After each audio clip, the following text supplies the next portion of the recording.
Excelências Mwigulu Nchemba como novo primeiro-ministro numa altura em que o país atravessa um clima de forte contestação política após as eleições de 29 de outubro. O escrutínio foi marcado por acusações de fraude e de protestos violentos que, segundo o Alto Comissariado das Nações Unidas para os Direitos Humanos, terão causado centenas de mortos, embora a oposição e a Organização da Defesa dos Direitos Humanos falem em mais de 1.000 vítimas. O governo tanzaniano rejeita estas estimativas, defende a transparência do processo eleitoral. E para analisar as implicações políticas desta nomeação e o cenário que desenha na Tanzânia, vamos conversar agora com Gustavo Mavi, analista político moçambicano. Muito boa noite, Sr. Mavi, bem-vindo aqui ao programa. Boa noite, obrigado pelo convite. Sim, Sr. Mavi, o que representa a escolha de Mwigulu Nchemba como primeiro-ministro neste contexto de tensão política?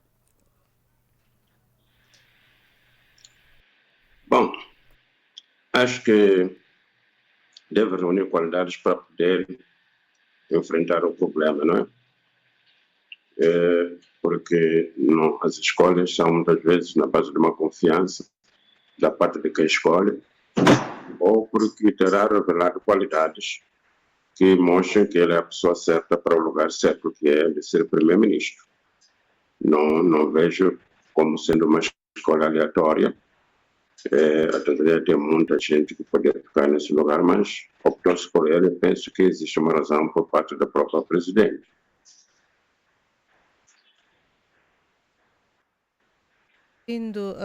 Acha que acha que é um gesto de continuidade ou uma tentativa de apaziguar a contestação ou sinal de reforço de apoio da presidente Samia Suluhu? Creio que sim, porque ele que respondia pelas finanças no último mandato e geralmente os ministros das finanças, a não ser que tenha sido uma escola que não corresponde, são pessoas que dominam os cantos da casa. Costuma dizer que as finanças são o estômago de uma nação, é dele que tudo emana. Portanto, ele, sendo primeiro-ministro, não quer dizer que perderá a capacidade que tinha enquanto ministro das Finanças. Portanto, vai trabalhar com o novo ministro das Finanças e vão tentar extinguir os focos que terão estado por detrás dos tumultos. Porque, convenhamos, o que faz com que as pessoas nos países do terceiro mundo e africanos em particular estejam numa situação de convulsões é mais de fome do que da derrota ou do aprisionamento daqueles líderes que eles apoiavam.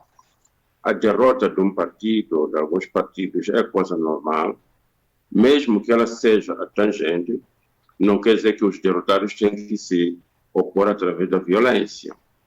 Acontece em muitos países. Estou-me a lembrar que quando o Al Gore foi derrotado nos Estados Unidos, ele até tinha ganho o voto popular.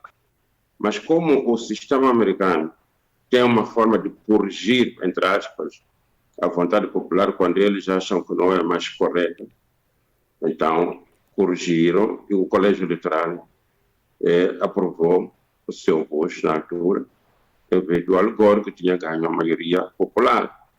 E não houve manifestações, porque eles respeitaram a lei.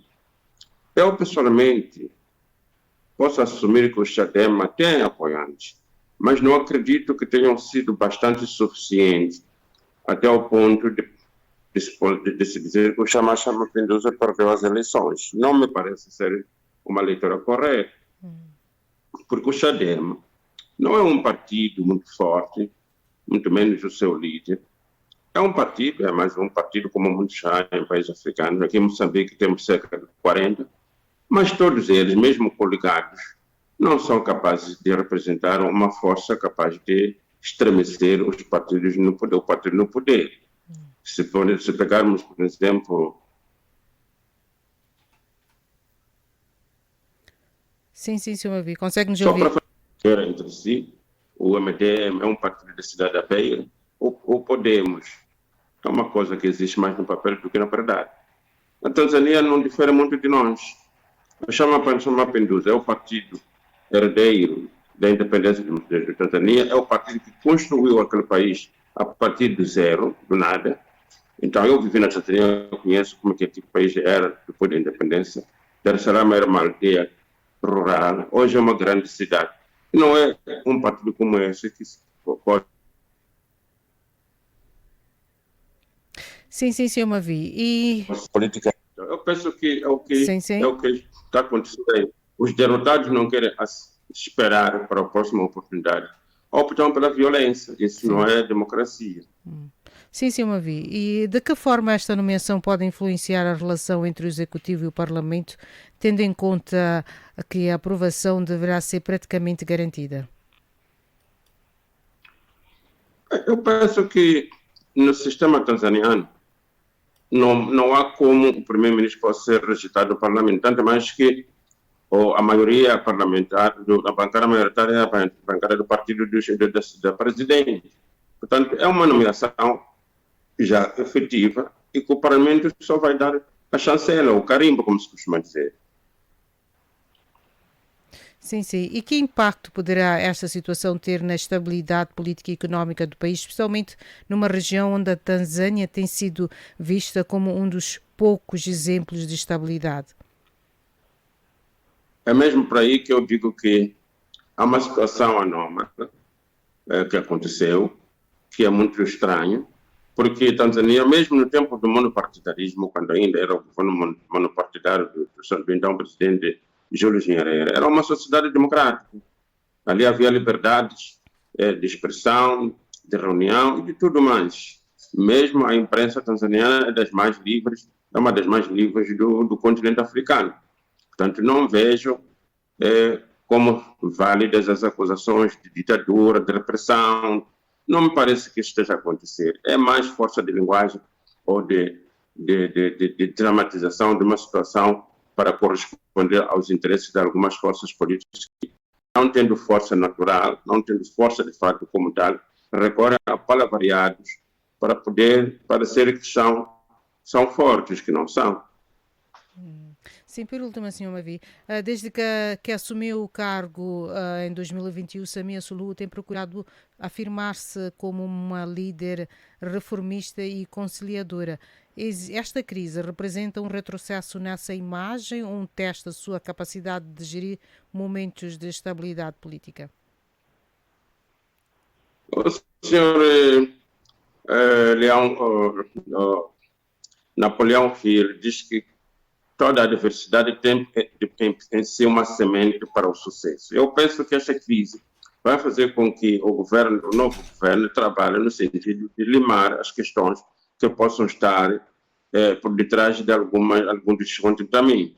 Portanto, essa crise vai servir, para mim, como uma chamada de atenção para que as coisas sejam cada vez mais bem feitas e não continuar com as fogo. Não vai ser fácil, porque todos os países estão em crise, incluindo os Estados Unidos. É o problema da globalização que retirou as riquezas para um punhado de pessoas.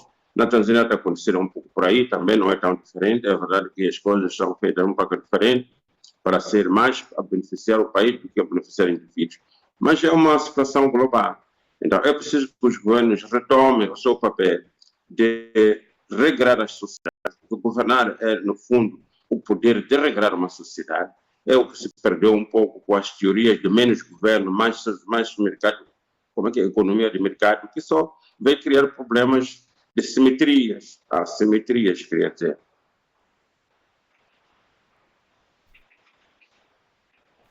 Muitíssimo obrigada, Sr. Mavi, pelas suas análises e Obrigado. continuação de uma boa noite para si. Obrigado. E estas foram as palavras de Gustavo Mavi, analista político moçambicano, falando aqui ao Canal África. Fica-se aqui com João Yabalá com as notícias de economia.